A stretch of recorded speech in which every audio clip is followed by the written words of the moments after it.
Je m'appelle Aurore, et j'ai 32 ans. Mon mari millionnaire vient de me traiter de stérile devant une salle d'audience comble, prétendant que je l'avais piégé dans un mariage sans enfant.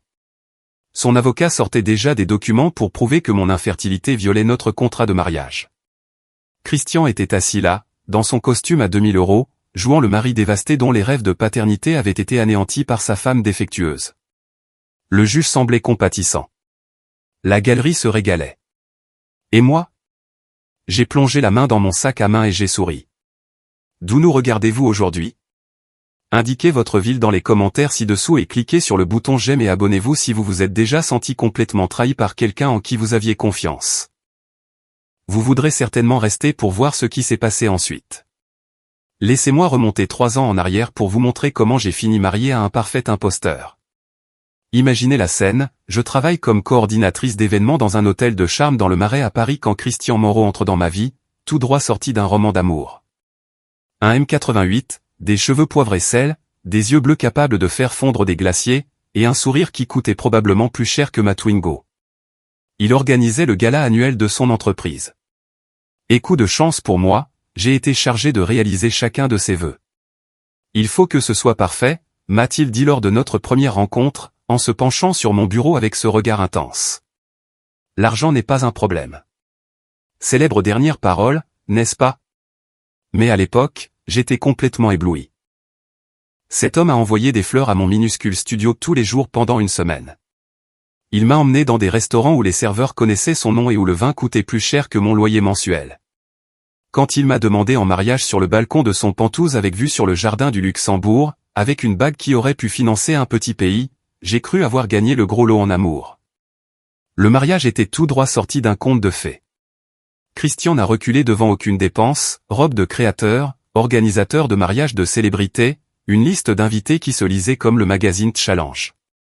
Sa mère, Hélène, est arrivée de Californie en avion, portant suffisamment de bijoux pour approvisionner Cartier. Son associé, Marc, a porté un toast émouvant sur l'amitié et le succès qui a fait lever les verres à tout le monde. Je me sentais comme Cendrillon qui obtenait enfin son « ils vécurent heureux pour toujours ». Mais les contes de fées ne vous préparent pas à ce qui se passe quand les 12 coups de minuit sonnent et que votre prince redevient une grenouille. En fait, c'est injuste pour les grenouilles. Au moins, les grenouilles sont honnêtes sur ce qu'elles sont. Le premier signal d'alarme aurait dû être notre lune de miel en Provence. Nous séjournions dans une villa incroyable avec des vues sur les vignobles qui s'étendaient sur des kilomètres, et je rayonnais littéralement de bonheur de jeune marié. Christian, ai-je dit au petit déjeuner sur notre terrasse privée, je pensais à fonder une famille. Peut-être qu'on pourrait commencer à essayer à notre retour. Sa tasse d'expresso s'est arrêtée à mi-chemin de ses lèvres, comme si je venais de suggérer que nous sacrifions une chèvre. C'est merveilleux, chérie. Mais ne nous précipitons pas. Profitons d'abord de notre mariage. Raisonnable, n'est-ce pas? Sauf que, profiter de notre mariage, signifiait apparemment que Christian travaillait 16 heures par jour pendant que je décorais notre Penthouse et que j'organisais des dîners pour ses associés. Chaque fois que j'abordais le sujet des enfants, il avait une autre excuse toute prête, comme s'il s'était entraîné devant le miroir. L'entreprise était en expansion. Le marché était volatile. Il voulait d'abord m'emmener à Paris, ou à Tokyo, ou sur Mars n'importe où il pouvait penser pour changer de sujet. Mais ces voyages, ils étaient absolument parfaits. Christian se transformait de nouveau en prince charmant. Il me tenait la main pendant que nous visitions le Louvre, m'embrassait sur le pont des Arts au coucher du soleil, publiait des photos romantiques sur les réseaux sociaux avec des légendes sur sa « magnifique femme ». Ses abonnés adoraient, commentant sur les « objectifs de couple » et demandant quand nous aurions des petits. Si seulement ils pouvaient nous voir derrière les portes closes, où mon mari me traitait comme un meuble de luxe, beau à regarder, mais pas particulièrement fonctionnel. Dès que nous rentrions de voyage, Christian disparaissait plus vite que mes espoirs pour notre mariage. Son bureau devenait son sanctuaire. La salle de sport devenait sa deuxième maison, et notre chambre à coucher ressemblait à un musée, magnifique, mais complètement intouchable. Quand j'essayais d'initier une quelconque forme d'intimité, il se souvenait soudain d'un « email urgent » qui nécessitait son attention immédiate, car apparemment, les fluctuations du marché ne peuvent pas attendre que votre femme se sente aimée. J'ai commencé à lui trouver des excuses comme si c'était mon travail à temps partiel. Les hommes qui réussissent ont des emplois du temps chargés, me disais-je. Il est en train de bâtir un empire, et cela demande des sacrifices. Mais tard le soir, en fixant le plafond de notre lit king size pendant qu'il dormait le dos tourné, je ne pouvais pas me défaire du sentiment que quelque chose de fondamental n'allait pas. Et par quelque chose, je veux dire tout.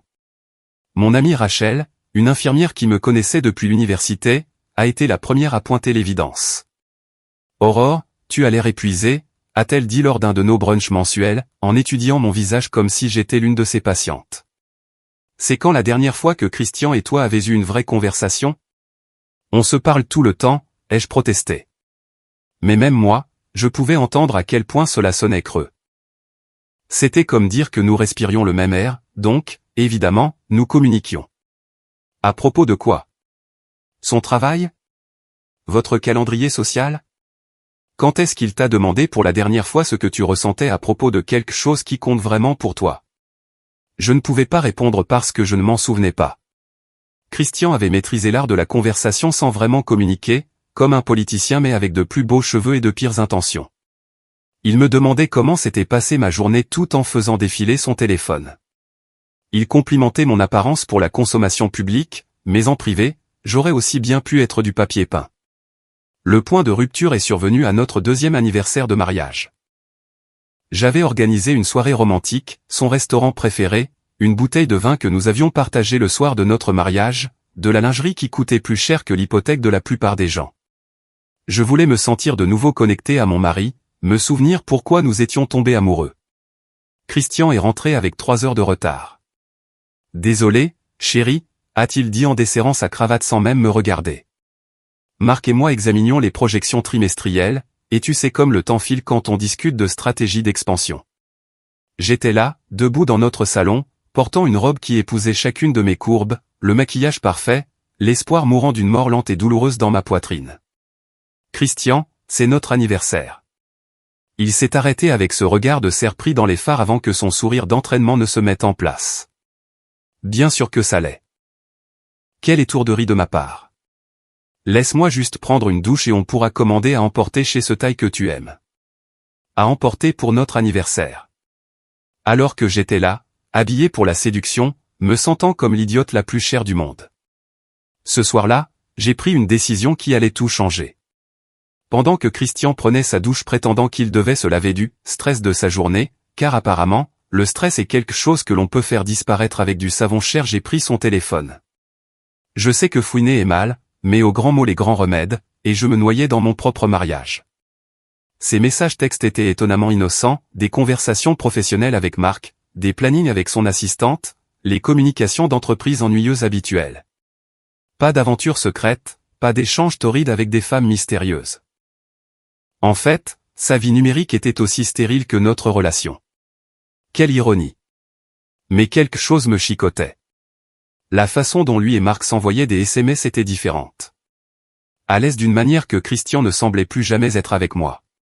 Ils avaient des blagues privées, des références partagées et une intimité facile que j'enviais. C'était comme regarder 2 personnes qui s'appréciaient vraiment, ce qui était un concept étranger dans mon mariage. Vous savez ce qu'on dit de la curiosité et des chats ? Eh bien, ce chat était sur le point de découvrir des informations très intéressantes, et j'allais très certainement survivre pour en parler. Prenez Marc, par exemple, l'associé de Christian, son meilleur ami depuis l'université, et l'homme qui semblait connaître l'emploi du temps de mon mari mieux que sa propre femme. Ils avaient partagé une chambre à HEC Paris, lancé leur société d'investissement juste après avoir obtenu leur diplôme. Et d'une manière ou d'une autre, Marc était toujours là, toujours invité à nos dîners, nous rejoignant toujours pour les vacances, toujours la 3e roue du carrosse qui ne se sentait jamais vraiment comme une 3e roue. C'était plutôt moi qui étais la 3e roue dans leur amitié parfaitement chorégraphiée. J'ai commencé à prêter attention à des choses que j'avais ignorées auparavant parce que j'étais trop occupé à jouer la femme parfaite. La façon dont tout le comportement de Christian changeait quand Marc entrait dans une pièce soudainement animée, riant sincèrement, plus vivant que je ne l'avais vu depuis des mois. La façon dont il se tenait juste un peu trop près lors des discussions d'affaires, leurs conversations s'écoulant avec une aisance qui me faisait me sentir comme une étrangère dans ma propre maison.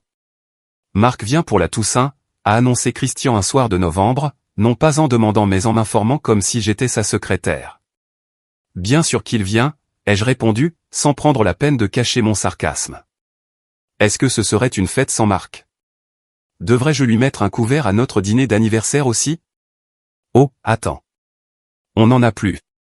Christian m'a lancé un regard acéré. Il fait partie de la famille, Aurore. Tu sais, il n'a nulle part où aller. La famille.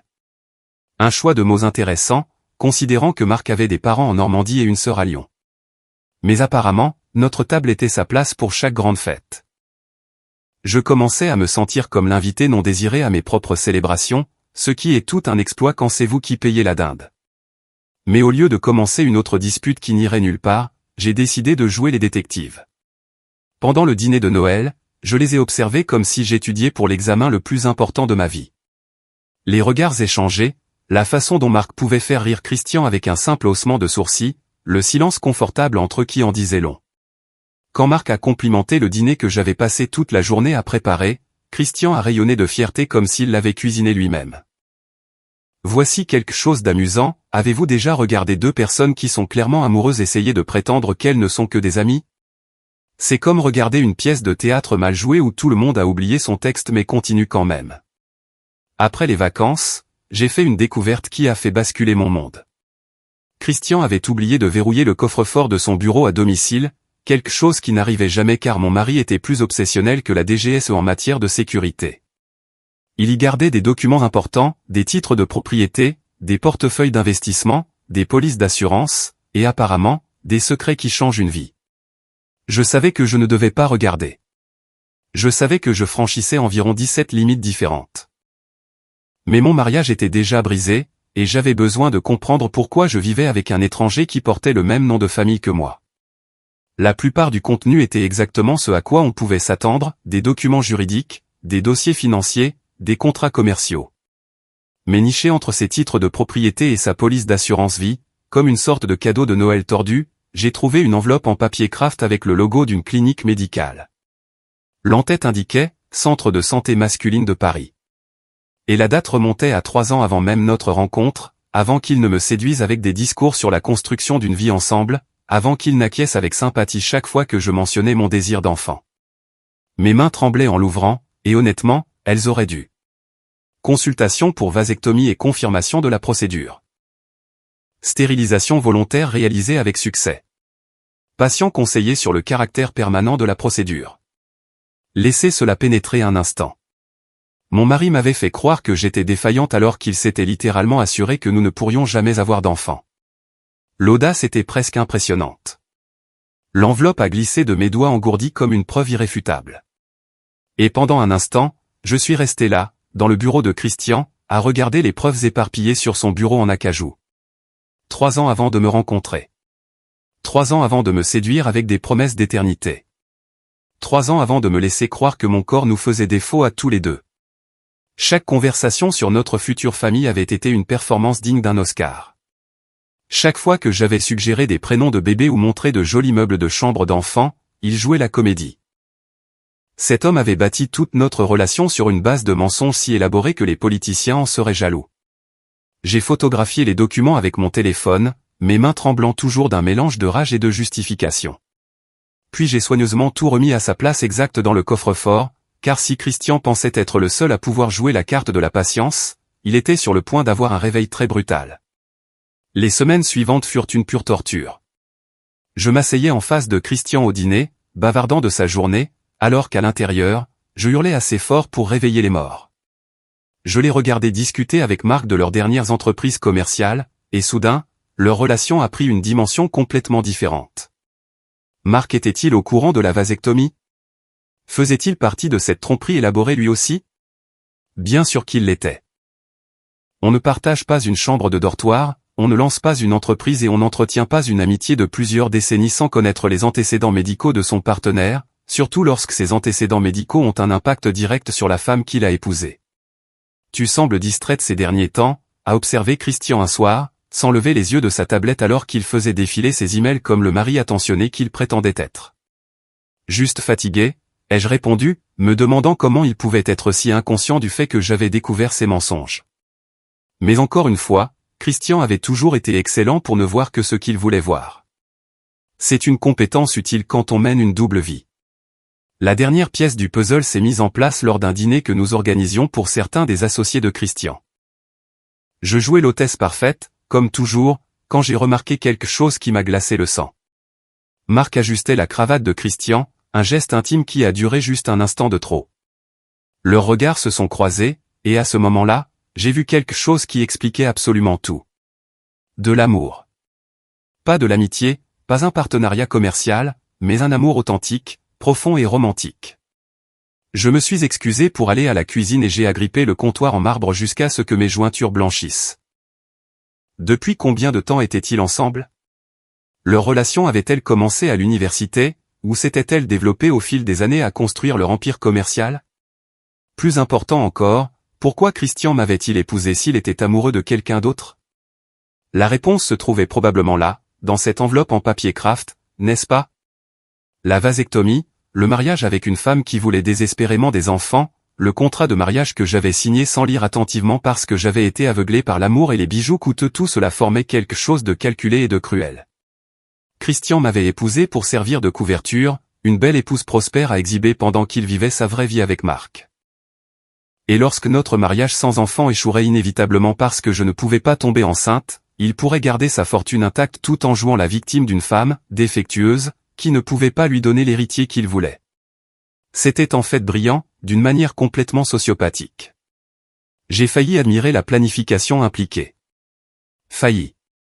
J'ai commencé à faire des recherches comme si ma vie en dépendait car, franchement, c'était le cas. De vraies recherches, pas seulement relier des points et tirer des conclusions comme un détective au rabais. J'ai engagé une détective privée, une femme nommée Sarah Perrin, spécialisée dans les affaires matrimoniales et qui avait un palmarès suggérant qu'elle avait vu toutes les formes de tromperie conjugale imaginables. Je l'ai payée avec de l'argent provenant d'un compte que Christian ignorait, un petit héritage de ma grand-mère que j'avais gardé séparé de nos finances communes, car apparemment, j'avais un meilleur instinct pour me protéger que je ne me l'étais accordé. Je dois savoir si mon mari a une liaison, ai-je dit à Sarah lors de notre première rencontre dans un café à Montreuil, loin de tout endroit où Christian ou Marc pourraient tomber sur nous par hasard. Sarah avait la quarantaine, le regard vif et professionnel, avec le genre d'attitude pragmatique que j'aurais aimé posséder 3 ans plus tôt. La plupart des épouses ont une intuition avant d'avoir des preuves, a-t-elle dit en m'étudiant de l'autre côté de la petite table. Que vous dit la vôtre? Que mon mariage est un mensonge depuis le premier jour, et que je suis sur le point de le prouver. Elle a hoché la tête comme si elle avait entendu cette histoire 1 millier de fois, ce qui était soit rassurant, soit profondément déprimant. Donnez-moi 3 semaines. S'il y a quelque chose à trouver, je le trouverai. Ces 3 semaines ont été les plus longues de ma vie. Je devais continuer à jouer l'épouse dévouée alors qu'à l'intérieur, je constituais un dossier pour ma propre libération.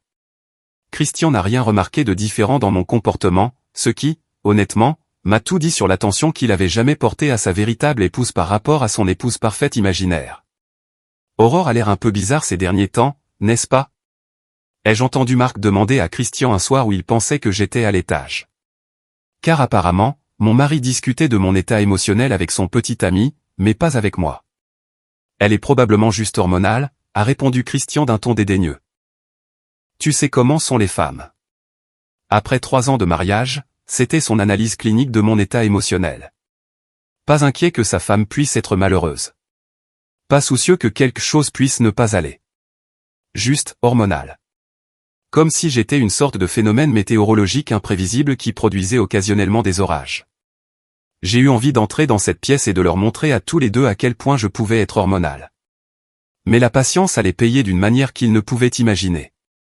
Sarah m'a appelé un mardi matin alors que Christian était à la salle de sport avec Marc, leur routine quotidienne que je n'avais jamais remise en question auparavant mais qui semblait maintenant la couverture parfaite pour tout ce qu'il faisait vraiment pendant ces séances d'entraînement de 2 heures. Nous devons nous voir, a-t-elle dit simplement. J'ai ce que vous cherchez. Les photographies étaient absolument accablantes. Christian et Marc quittant un hôtel dans le quartier de l'Opéra. Pas le genre d'endroit où l'on va pour une réunion d'affaires, à moins que vos affaires n'impliquent des lits king size et un service en chambre. Christian et Marc dans un restaurant à Saint-Germain-des-Prés, se tenant la main par-dessus la table comme les amants qu'ils étaient de toute évidence. Christian et Marc s'embrassant dans l'entrée de l'immeuble de Marc à minuit, alors que Christian m'avait dit qu'il travaillait tard, au bureau. Depuis combien de temps, ai-je demandé, regardant les preuves de la double vie de mon mari étalées sur la table comme des cartes à jouer dans la pire partie de poker du monde. D'après ce que je peux dire, au moins depuis l'université, peut-être plus longtemps. Ils sont très prudents, très discrets, mais il y a des schémas. Des enregistrements d'hôtels au nom de marque, des réservations de restaurants pour deux dans des endroits où ils sont peu susceptibles de croiser quelqu'un de leur cercle professionnel. Votre mari mène une double vie depuis très longtemps. Je me sentais étrangement calme en absorbant cette information. La trahison était maintenant complète. Plus de doute. Plus de remise en question de mes instincts. Plus d'excuses pour un comportement qui n'avait jamais eu de sens. Christian m'avait épousé pour cacher sa relation avec Marc, avait subi une vasectomie pour s'assurer que je ne tomberais jamais enceinte, et avait créé le piège parfait pour s'assurer que je repartirais de notre divorce sans rien. Sauf qu'il avait fait une erreur de calcul cruciale, il avait sous-estimé sa femme. Je veux divorcer, ai-je annoncé un jeudi soir, debout dans l'embrasure de la porte du bureau de Christian alors qu'il examinait des rapports trimestriels. J'avais répété ce moment pendant des semaines, mais ma voix est sortie plus forte et plus claire que je ne l'avais prévu. Christian n'a même pas levé les yeux de son ordinateur portable, car pourquoi l'aurait-il fait? Je n'étais que sa femme. Ne sois pas dramatique, Aurore. Quel que soit ton problème, nous pouvons en discuter rationnellement, comme des adultes. Il n'y a rien à discuter. Je veux sortir de ce mariage. Cela a attiré son attention. Il a finalement levé la tête, et j'ai vu un calcul vaciller dans ses yeux avant que son expression ne s'installe dans ce que j'avais appris à reconnaître comme son visage de négociation, celui qu'il utilisait avec les clients difficiles qui ne comprenaient pas la chance qu'ils avaient d'avoir son expertise. Aurore, ne prenons pas de décision hâtive. Le mariage, c'est du travail, et nous devons tous les deux faire plus d'efforts. Des efforts? J'ai ri, et cela a sonné dur même à mes propres oreilles. Christian, quand est-ce que tu m'as touché pour la dernière fois? Quand avons-nous eu une vraie conversation sur quelque chose qui comptait? Quand m'as-tu traité pour la dernière fois comme une épouse au lieu d'un accessoire coûteux qui fait bien dans les fêtes d'entreprise? Il s'est levé, contournant son bureau avec cette grâce prédatrice qui avait autrefois fait battre mon cœur et qui maintenant ne faisait que me mettre en colère. Tu es émotive. C'est exactement le genre de réaction qui rend toute communication productive impossible. J'ai fini de communiquer. J'ai déposé les papiers. Tu seras assigné demain matin. Le masque est tombé alors, juste pour un instant, et j'ai vu quelque chose de froid et de calculateur dans son expression. Le vrai Christian, celui qui avait planifié toute cette mascarade depuis le début. Tu devrais peut-être reconsidérer cette décision, Aurore. Souviens-toi de notre contrat de mariage. Tu as renoncé à pas mal de droits quand tu étais si pressé de devenir Madame Moreau. Voilà. La menace que j'attendais, le rappel qu'il détenait tout le pouvoir financier, qu'il avait structuré notre mariage pour s'assurer que je me retrouverais sans rien si jamais j'essayais de partir. Christian avait toujours été minutieux dans sa planification. C'était l'une des qualités que j'avais autrefois admirées chez lui. Je me souviens, ai-je dit calmement. Je me souviens aussi de la clause sur le divorce pour faute et de la disposition relative à la pension alimentaire en cas d'adultère ou de fraude. Sa confiance a légèrement vacillé, comme une fissure apparaissant dans un marbre coûteux. Je ne sais pas ce que tu penses savoir, mais je sais pour Marc. Les mots flottaient dans l'air entre nous comme un fil sous tension, crépitant d'une énergie dangereuse. Le visage de Christian est devenu complètement vide, ce masque inexpressif qu'il portait lorsqu'il calculait son prochain coup dans une négociation à haut risque. Je ne vois pas ce que tu veux dire par là. Bien sûr que non. Je me suis retourné pour partir, puis je me suis arrêté dans l'embrasure de la porte pour ma réplique finale. Oh, et Christian, tu devrais peut-être appeler ton avocat. Tu vas avoir besoin de la meilleure équipe juridique que l'argent puisse acheter. Crois-moi sur parole. La procédure de divorce a été exactement aussi brutale que je l'avais prévu. Christian a engagé l'équipe juridique la plus chère de la ville, des hommes en costume coûteux spécialisés dans la protection des hommes riches contre leurs épouses gênantes. Ils ont déposé requête sur requête, remettant en question mon état mental, mes contributions financières au mariage, ma capacité en tant qu'épouse.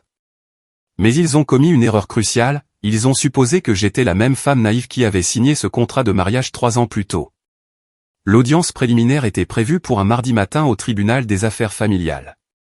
Je suis arrivé tôt, vêtu d'un tailleur bleu marine qui projetait la compétence et la respectabilité. Bien que les avocats de Christian aient demandé une audience à huis clos, les médias avaient eu vent de l'affaire. Le groupe d'investissement Moreau était bien connu dans les cercles financiers, et les divorces compliqués des hommes riches faisaient toujours d'excellents articles. Christian est arrivé avec son équipe juridique et Marc, qui était là en tant que soutien moral et partenaire commercial. Ils se sont regroupés à leur table, chuchotant des stratégies et me lançant des regards confiants comme s'ils planifiaient une OPA hostile. Je me suis assis seul avec mon avocate, une femme intelligente nommée Jennifer Valois, spécialisée dans les affaires de David contre Goliath et qui n'avait encore jamais perdu contre un Goliath. « Vous êtes prête pour ça ?» a demandé Jennifer à voix basse. J'ai tapoté mon sac à main, sentant le poids de l'enveloppe en papier craft à l'intérieur. Je suis prête depuis des mois. L'audience a commencé avec l'avocat de Christian le dépeignant comme le mari dévoué dont la femme était devenue de plus en plus instable et exigeante. Ils ont présenté notre contrat de mariage avec l'aisance de magiciens sortant des lapins de leur chapeau, soulignant la clause qui me laisserait avec des biens minimes si notre mariage prenait fin en raison de mon incapacité à avoir des enfants. Mon client a contracté ce mariage avec la compréhension expresse que lui et Madame Moreau fonderaient une famille, a entonné son avocat comme s'il prononçait un éloge funèbre. Lorsqu'il est devenu clair que Madame Moreau était incapable de remplir cet aspect essentiel de leur accord matrimonial, la relation s'est détériorée au-delà de toute réparation. Incapable de remplir. Le choix des mots était délibéré, conçu pour me faire paraître défectueuse, brisée, moins qu'une vraie femme.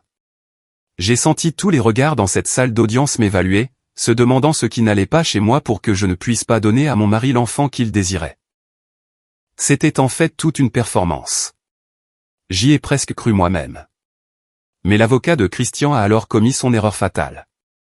Il m'a regardé droit dans les yeux avec ce sourire suffisant qui disait qu'il pensait avoir déjà gagné. De plus, votre honneur, des preuves médicales montreront que Madame Moreau est, en fait, stérile. Mon client a enduré 3 ans de faux espoirs pendant que sa femme dissimulait sa condition, rendant la conception impossible. Le silence dans cette salle d'audience était assourdissant. On aurait entendu une mouche voler alors que le juge Harrison fixait Christian, attendant une explication qui ne venait pas. Le visage de Christian était passé de confiant à pâle, puis à vert en environ 30 secondes. Une sacrée transformation pour quelqu'un qui contrôlait habituellement chaque pièce où il entrait. Votre honneur, dis-je en me levant malgré le regard surpris de Jennifer, j'ai des preuves que j'aimerais présenter à la cour. J'ai marché jusqu'à l'estrade du juge, mes talons claquant sur le sol en marbre comme un compte à rebours, et j'ai placé cette belle enveloppe en papier craft entre ses mains. La salle d'audience était silencieuse, à l'exception du bruissement du papier alors qu'il l'ouvrait et examinait le contenu, les dossiers de vasectomie, les photographies du détective privé, les relevés bancaires montrant les frais d'hôtel et les factures de restaurant des rendez-vous secrets de Christian avec Marc, les relevés téléphoniques documentant les appels nocturnes entre eux alors que Christian était censé travailler tard. L'expression du juge Harrison s'est assombrie à mesure qu'il examinait chaque preuve. Finalement, il a levé les yeux, son regard passant de Christian à Marc puis à moi, comme s'il regardait le match de tennis le plus cher du monde. « Monsieur Moreau », a-t-il dit, sa voix portant le poids de l'autorité judiciaire et un dégoût à peine contenu, « auriez-vous l'amabilité d'expliquer ces documents ?» L'avocat de Christian a bondi comme si sa chaise était en feu. « Votre honneur, nous n'étions pas préparés à répondre à ces allégations aujourd'hui. Nous demandons un ajournement pour examiner correctement ces documents et préparer notre réponse. » Des allégations ? Les sourcils du juge Harrison se sont levés alors qu'il tenait l'une des photographies. Ceci semble être votre client embrassant un autre homme devant un immeuble d'appartement. Suggérez-vous que c'est une sorte de fabrication ? J'ai regardé le monde de Christian s'effondrer en temps réel. Et honnêtement, je devrais probablement me sentir coupable de la satisfaction que cela me procurait. Mais après 3 ans à me faire sentir que j'étais le problème, que j'étais brisée et insuffisante, le voir se tortiller ressemblait à la justice servie avec une dose de karma. Marc était devenu complètement blanc et fixait ses mains comme si elles détenaient les secrets de l'univers. L'homme qui avait été si à l'aise en jouant le partenaire commercial concerné était soudainement très intéressé par le carrelage du sol. Votre honneur, Jennifer s'est levée, ces documents montrent clairement que Monsieur Moreau a mené une double vie tout au long de son mariage avec ma cliente. Les dossiers de vasectomie prouvent qu'il n'a jamais eu l'intention d'avoir des enfants, rendant ses affirmations sur la prétendue infertilité de ma cliente non seulement fausses, mais délibérément frauduleuses. Le juge a feuilleté d'autres photographies, son expression devenant de plus en plus dégoûtée. Ce tribunal a vu de nombreux cas de tromperie conjugale, mais ce niveau de préméditation est particulièrement troublant. Monsieur Moreau semble avoir délibérément épousé Madame Moreau pour couvrir sa relation avec. Le juge Harrison a jeté un coup d'œil à ses notes, Marc Delacroix, puis a structuré leur contrat de mariage pour s'assurer qu'elle ne recevrait rien lors du divorce inévitable dû à sa propre stérilisation volontaire. Christian a finalement retrouvé sa voie, bien qu'elle soit sortie comme un croassement. Votre honneur, ma relation avec Marc est purement professionnelle. Monsieur Moreau, la voix du juge était glaciale, je vous conseille fortement de ne pas commettre de parjure dans ma salle d'audience. Les preuves devant moi suggèrent le contraire, et j'ai vu assez d'affaires judiciaires pour reconnaître un mensonge quand j'en entends un. La section des médias griffonnait frénétiquement des notes. Je pouvais déjà voir les gros titres de demain, la vie secrète d'un magnate de l'investissement révélé, et le mariage d'un millionnaire était une fraude élaborée. L'image publique soigneusement construite de Christian se désintégrait plus vite qu'un château de sable dans un ouragan, et j'étais aux premières loges pour le spectacle. À la lumière de ces preuves, a poursuivi le juge Harrison, je décrète que le contrat de mariage est nul pour cause de fraude. Madame Moreau a conclu ce contrat sous de faux prétextes, croyant épouser un homme qui partageait son désir d'enfant, alors qu'en fait, Monsieur Moreau avait délibérément rendu la conception impossible. L'avocat de Christian avait l'air d'avoir été giflé avec un poisson mouillé. Votre honneur, nous demandons respectueusement. De plus, la voix du juge a tranché la salle d'audience comme une lame, j'accorde à Madame Moreau 50% de tous les biens matrimoniaux, y compris la résidence principale, les propriétés de vacances et une part substantielle du groupe d'investissement Moreau. 50% de tout. Y compris le Penthouse où j'avais passé 3 ans à me sentir comme une étrangère, la maison de Deauville où j'avais organisé d'innombrables fêtes pour ses amis et associés, et plus important encore, une participation de contrôle dans l'entreprise qui avait été le bébé de Christian et Marc. Christian s'est levé d'un bond comme s'il avait été électrocuté. Votre honneur, c'est impossible. L'entreprise est l'œuvre de ma vie. Que vous avez bâti pendant votre mariage en utilisant les lois sur la communauté des biens, a répondu froidement le juge Harrison. Votre femme avait droit à la transparence concernant vos intentions et votre état de fertilité. Au lieu de cela, vous avez commis une fraude d'une ampleur qui choque la conscience de ce tribunal. Je pouvais pratiquement voir les signes euros s'évaporer des yeux de Christian. L'homme qui s'était cru si malin, si prudent dans sa planification, venait de tout perdre parce qu'il avait sous-estimé la femme qu'il avait épousée pour les apparences. C'était presque poétique. Les suites de cette victoire au tribunal ont été rapides et brutales. En 48 heures, la nouvelle de la tromperie de Christian s'était répandue dans le quartier financier de Paris comme une traînée de poudre. L'histoire avait tout ce que les mondains avides de Potin adoraient, des liaisons secrètes, une fraude financière et la chute spectaculaire d'un homme riche. Les associés de Christian ont immédiatement commencé à prendre leur distance.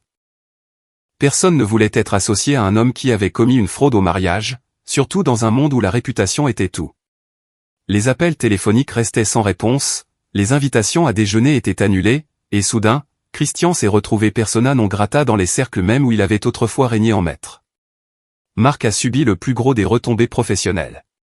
Leurs investisseurs, déjà nerveux à cause du scandale, ont commencé à retirer leur argent lorsqu'ils ont réalisé que les deux partenaires fondateurs de l'entreprise vivaient un mensonge qui faisait passer les feuilletons télévisés pour de la petite bière. L'homme qui avait aidé à construire le groupe d'investissement Moreau à partir de rien était soudainement toxique par association. J'ai réemménagé dans le Penthouse pendant que Christian emballait ses affaires comme un général vaincu se retirant du champ de bataille. L'ironie ne m'a pas échappé. La femme qu'il avait tenté de laisser sans rien vivait maintenant dans sa maison, entourée de l'art et des meubles qu'il avait choisis pour impressionner des gens qui ne répondaient plus à ses appels. Ce n'est pas fini, Aurore, a-t-il dit son dernier jour, debout dans notre ancien salon avec des boîtes de ses effets personnels empilées autour de lui comme les ruines de son ancien empire. Tu penses avoir gagné quelque chose, mais tu n'as aucune idée de comment diriger une entreprise. Tu perdras tout en moins d'1 an. J'étais assise dans son fauteuil en cuir préféré, celui où il lisait des rapports financiers en m'ignorant. Tu sais ce qui est drôle, Christian? Tu as passé 3 ans à me traiter comme si j'étais trop stupide pour remarquer tes mensonges, trop faible pour me défendre, trop dépendante de toi pour survivre seule. Et pourtant, nous en sommes là. Le Penthouse semblait différent une fois Christian parti. Plus grand, en quelque sorte, comme s'il pouvait enfin respirer sans sa présence étouffante. J'ai parcouru les pièces qui m'avaient semblé être un musée et j'ai commencé à les faire miennes.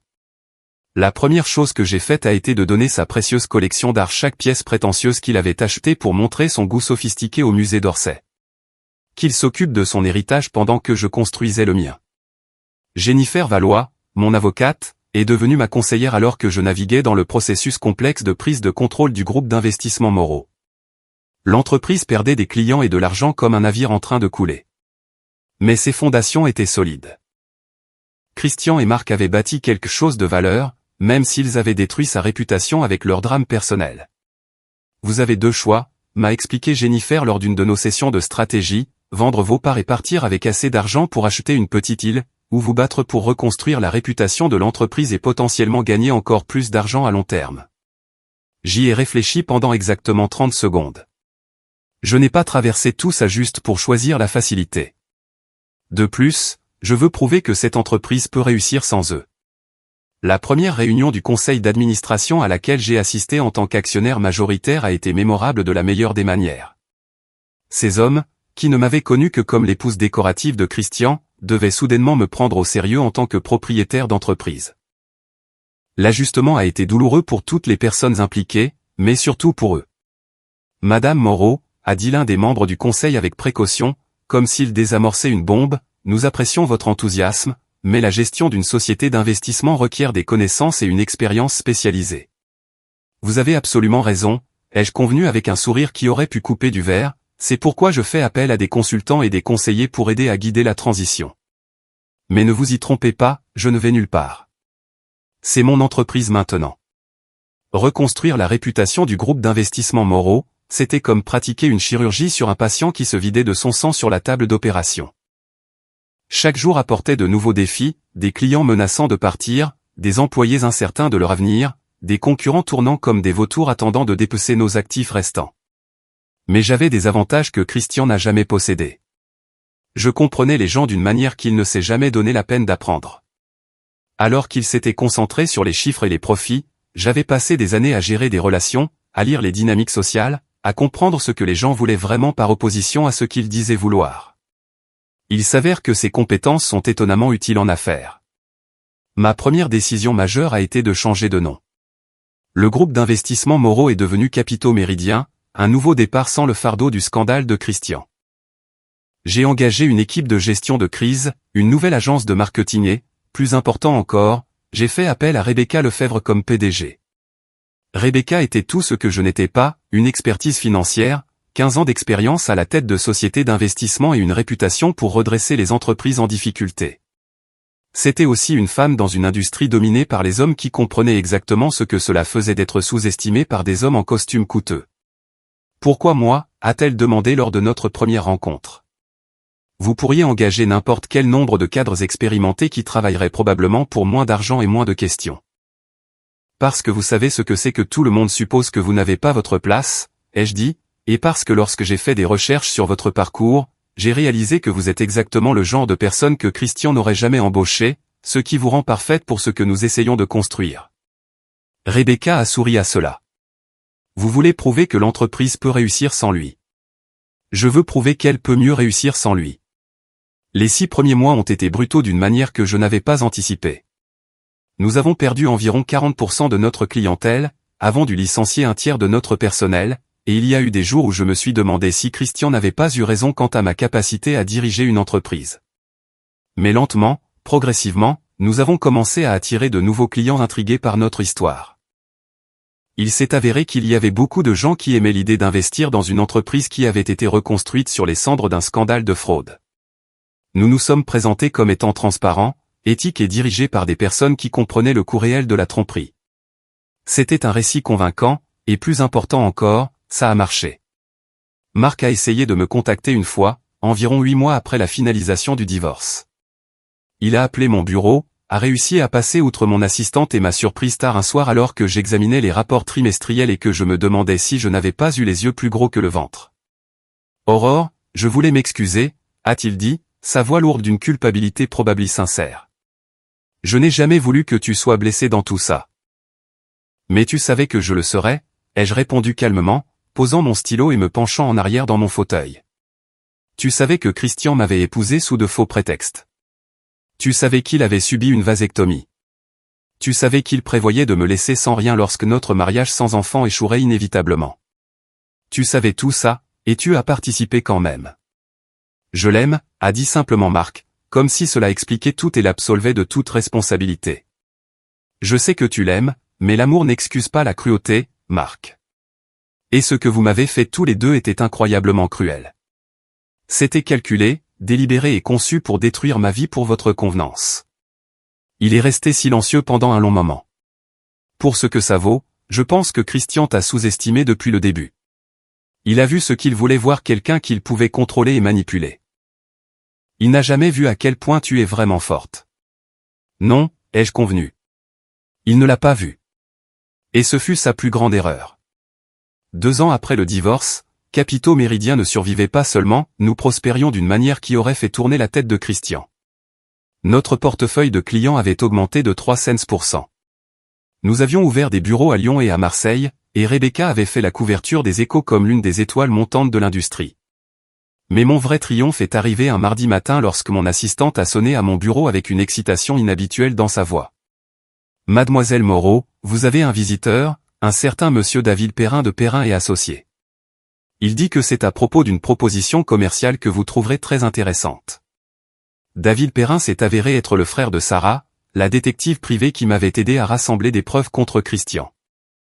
Contrairement à sa sœur, David était un spécialiste des acquisitions d'entreprises qui gagnait sa vie en achetant et en vendant des sociétés en difficulté, comme une sorte de vautour des affaires. « J'ai quelque chose que je pense que vous voudrez voir, » a-t-il dit, faisant glisser un dossier sur mon bureau avec la satisfaction de quelqu'un qui apporte d'excellentes nouvelles. Le groupe d'investissement Moreau est à vendre. J'ai ouvert le dossier et j'ai senti un sourire s'étendre sur mon visage qui devait paraître presque prédateur. L'entreprise originale de Christian et Marc, celle qui avait perdu la plupart de ses clients et investisseurs après le scandale, perdait maintenant de l'argent et cherchait désespérément un acheteur. Le prix demandé était une fraction de ce que l'entreprise valait à son apogée. Ils en demandent 12 millions d'euros, a expliqué David. Sur la base de leurs actifs restants et de leurs contrats clients, c'est en fait une bonne affaire pour quelqu'un qui sait comment redresser une marque endommagée. 12 millions d'euros, une somme dérisoire par rapport à ce que j'avais obtenu du règlement de divorce. Plus important encore, cela me donnerait la chance de boucler la boucle, de posséder l'entreprise sur laquelle Christian avait bâti toute son identité. Il y a une dernière chose, a ajouté David avec un sourire qui suggérait qu'il appréciait son travail autant que j'allais apprécier le mien. Ils ne savent pas que vous êtes l'acheteuse potentielle. Je vous ai représenté par le biais d'une société écran, donc pour eux, ils vendent à des investisseurs anonymes. La pensée du visage de Christian lorsqu'il réaliserait qui achetait l'œuvre de sa vie était presque trop délicieuse à contempler. Presque. L'acquisition s'est déroulée sans accroc, plus facilement que les mensonges de Christian ne l'avaient autrefois semblé. Le groupe d'investissement Moreau est officiellement devenu une filiale de Capitaux Méridien, et avec elle est venue quelque chose que je n'avais pas prévu, une conclusion qui m'a fait plus de bien que n'importe quelle séance de thérapie. Christian m'a appelé le jour de la finalisation de la vente. J'étais dans mon bureau, regardant l'horizon de Paris et pensant à combien ma vie avait changé, quand mon téléphone a sonné avec son numéro. J'ai failli ne pas répondre, mais la curiosité l'a emporté. Aurore. Sa voix était plate, vaincue, dépouillée de toute la confiance qu'il avait autrefois rendue si attirant. Je viens de découvrir qui a acheté l'entreprise. Félicitations pour la vente, ai-je dit aimablement, comme si je parlais à n'importe quelle autre connaissance professionnelle.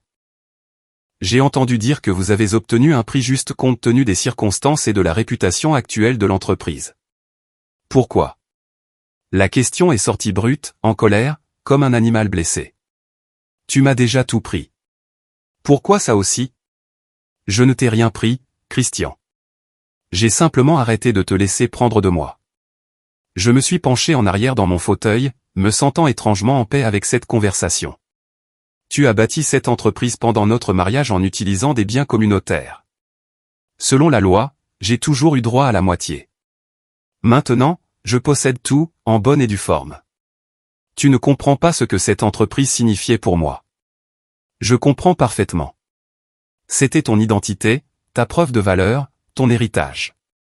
Tout comme notre mariage était censé être mon identité, ma preuve de valeur, mon héritage.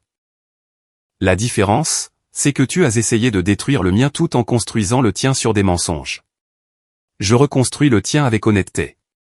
Il est resté silencieux si longtemps que j'ai cru qu'il avait raccroché. Finalement, il a dit, « Qu'est-ce que tu vas en faire ?» En faire quelque chose qui ne nécessite pas la fraude pour réussir.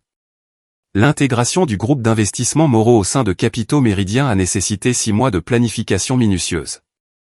Nous avons gardé les meilleurs employés, les relations clients les plus précieuses et les solides stratégies d'investissement qui avaient fait le succès de l'entreprise à l'origine.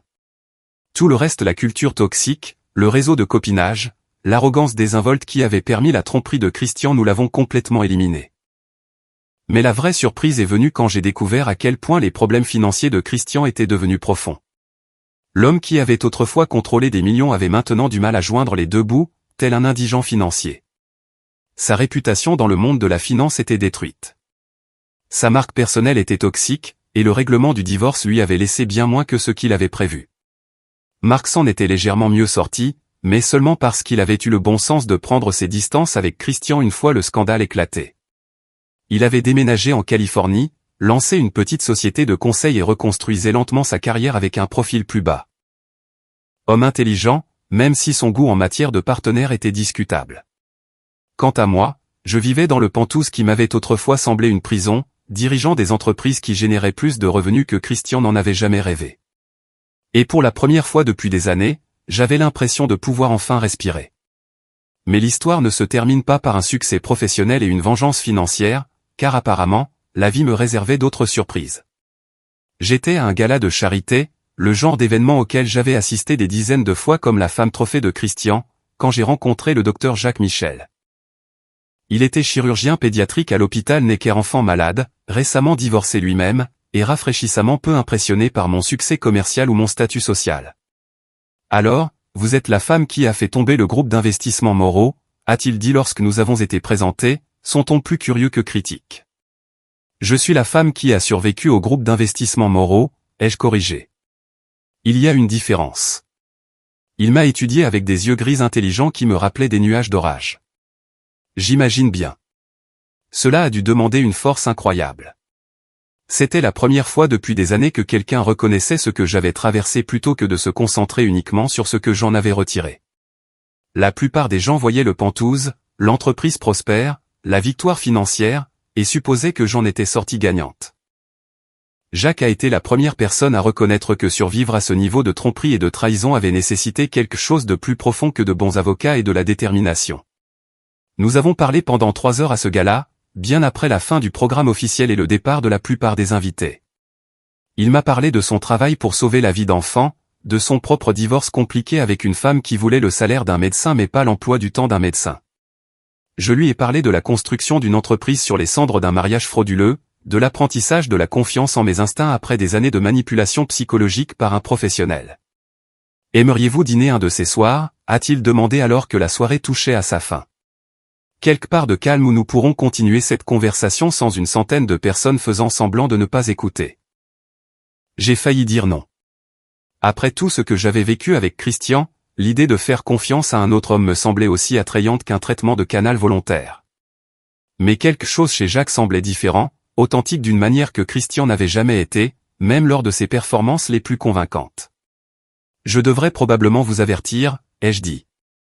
Je traîne un lourd passif, scandale public, problème de confiance, un ex-mari qui a commis une fraude au mariage, et une tendance à enquêter sur le passé des gens avant le deuxième rendez-vous. Jacques a souri. Et ce n'était en rien le charme étudié de Christian. C'était chaleureux, réel, sans défense. J'ai des horaires de chirurgie d'urgence, une tendance à disparaître au travail pendant des périodes de 12 heures, et une ex-femme qui raconte à qui veut l'entendre que j'ai choisi ma carrière plutôt que notre mariage. On compare nos passifs autour d'un dîner vendredi ? J'ai réalisé que je lui souriais en retour, le premier vrai sourire que j'avais ressenti depuis plus longtemps que je ne pouvais me souvenir. Ça me semble parfait. 6 mois plus tard, j'étais dans la salle de bain de mon Penthouse, regardant un test de grossesse avec 2 lignes roses, ressentant des émotions que je ne pouvais pas tout à fait nommer. Après tout ce que Christian m'avait fait subir les années à penser que j'étais défaillante, l'humiliation publique au tribunal, l'ironie cruelle d'être traitée de stérile par un homme qui s'était lui-même rendu stérile, j'étais enceinte. Jacques et moi avions pris les choses lentement, construisant la confiance et l'intimité d'une manière que je n'avais jamais connue avec Christian. Il avait été patient avec mon anxiété face à l'engagement, compréhensif quant à mon besoin d'indépendance, et incroyablement solidaire de mes projets professionnels. Quand je lui avais parlé de mon désir d'avoir des enfants un jour, il avait simplement dit « Un jour, ça me va, quand tu seras prête. » Apparemment, ce jour était arrivé plus tôt que prévu. Aurore a appelé Jacques depuis la chambre. Tout va bien là-dedans? J'ai ouvert la porte de la salle de bain, tenant toujours le test, essayant encore de digérer ce retournement de situation. Jacques a jeté un coup d'œil à mon visage, puis au test dans mes mains, et son expression est passée de l'inquiétude à l'émerveillement. Est-ce que tu, a-t-il commencé, puis s'est arrêté, attendant que je lui dise ce que je pensais de cette nouvelle avant de révéler sa propre réaction. Je suis enceinte, ai-je dit, les mots semblant surréalistes. Après tous les mensonges de Christian sur mon infertilité, après avoir cru pendant des années que je ne pourrais peut-être jamais avoir d'enfant, je suis réellement enceinte. Jacques a traversé la pièce en 2 enjambées et m'a prise dans ses bras, avec soin et douceur, comme s'il avait peur que je me brise. Comment te sens-tu? Terrifié, ai-je admis. Excité, vengé. Comme si l'univers avait un sens de l'humour et un excellent timing. Quand Emma Rose Michel est née un mardi matin enneigé de février, pesant 3,2 kg avec une tête pleine de cheveux sombres et le menton déterminé de son père, j'ai enfin compris à quoi ressemblait la vraie victoire. Ce n'était pas le succès financier, ni la reconnaissance professionnelle, ni même la satisfaction de voir l'empire de Christian s'effondrer. La vraie victoire, c'était de tenir ma fille dans mes bras, sachant que j'avais survécu à tout ce qui avait essayé de me briser et que j'en étais sortie plus forte, plus sage et infiniment plus capable d'aimer que je ne l'avais jamais cru possible. Jacques m'a demandé en mariage quand Emma avait 6 mois, non pas avec un énorme diamant conçu pour impressionner les autres, mais avec la simple bague en or de sa grand-mère et la promesse qu'il passerait sa vie à être digne de la confiance que j'avais placée en lui. Nous nous sommes mariés lors d'une petite cérémonie dans le jardin du Pentouze, entouré des personnes qui m'avaient soutenu pendant la période la plus sombre de ma vie. Quant à Christian et Marc, ils n'étaient pas invités, évidemment. J'avais entendu dire qu'ils avaient déménagé à Bordeaux, où Marc dirigeait une petite société de conseil en investissement et Christian travaillait comme analyste de niveau intermédiaire. Ils étaient ensemble, vivant enfin ouvertement en couple, mais leur réputation professionnelle ne s'était jamais remise. Parfois, la meilleure vengeance, c'est vraiment de bien vivre, et je vivais très, très bien. Si cette histoire vous a touché, assurez-vous de liker et de vous abonner pour plus de récits de personnes qui ont transformé leur pire trahison en leur plus grand triomphe. N'oubliez pas, parfois les gens qui nous sous-estiment nous offrent le plus grand cadeau de tous, la motivation de leur prouver spectaculairement qu'ils ont tort.